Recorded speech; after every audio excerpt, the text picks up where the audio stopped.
Itong ginagawa na 'to, 'wag niyong masamain yung Broccoli Podcast. Hindi ito para sa mga kasi pinaninira nila, pinapahiwalay daw sa Diyos, eh. Sabi nga ni Broccoli, "Puwede ka namang sumampalataya sa Diyos na ikaw lang, eh." 'Di ba, Brox?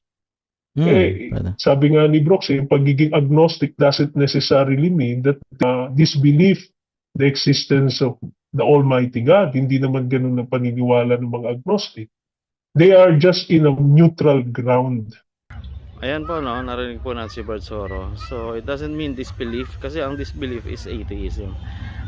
Since kami agnostic, it only means na it is unknowable. Hindi natin kayang mapaliwanag kasi sobrang it's beyond our knowledge. Kasi pag sinabi mong gnostic, you know, andun yung knowledge, pero kung di mo alam, wala kang knowledge, agnostic po yung tawag doon.